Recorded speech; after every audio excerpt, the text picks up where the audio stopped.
Today we're going to go over adding recipes to your inventory. So best practice is to always take an inventory the last day of every period.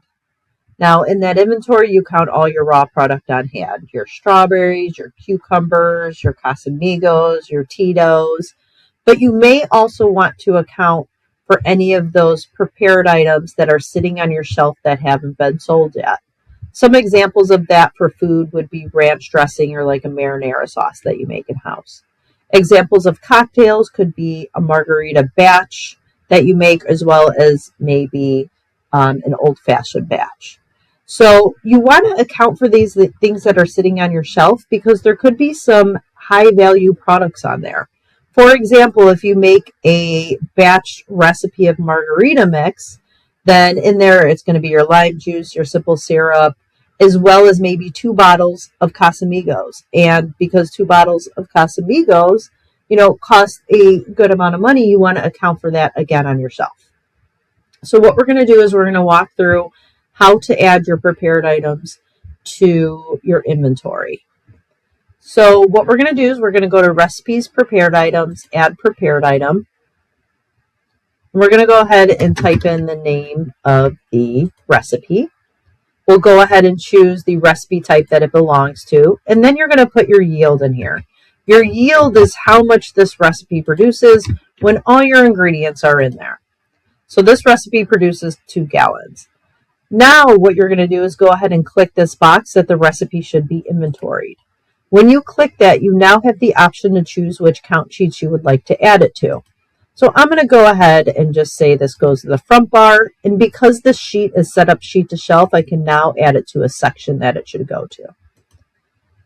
Now the other thing that you're able to do here is count something differently than it is set up by the yield. So for example, the margarita batch may produce 2 gallons, but then once you go ahead and make the 2 gallons, you transfer that into bottles. So technically, in this recipe, it also produces 2 gallons as well as maybe 4 bottles. And say you actually want to count it by the bottle and not the gallon. What you can do is click this check mark that you want to count the recipe something other than its yield. And what you can say here is maybe bottle. You want to count it by the bottle. The quantity is 1. And then there are 4 bottles produced in this recipe. And then we'll go ahead and just add some products in here for the sake of showing you how it looks on the count sheet. So I'm just going to add some lime juice, and I'm going to add Casamigos to this as well. We'll just say that there's 10 fluid ounces in here. Again, this is just the sake of an example, and we're going to save that. So now that we've saved that recipe, you're going to be able to see that recipe on your count sheet. So we're going to go to Inventory and Count Sheets.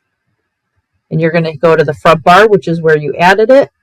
And now you're going to see that recipe here.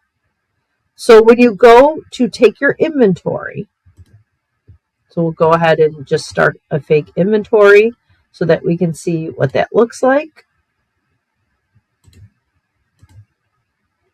And here you're going to see you have that margarita batch. So here, since we added that other unit, to count it by the bottle, you can say, for example, you have 2 bottles of margarita batch. And again, what this is going to do is pull all the ingredients that are in the margarita recipe into the inventory and account for that. So that is how you would add recipes to your inventory, and that is how you will see it on the inventory sheet.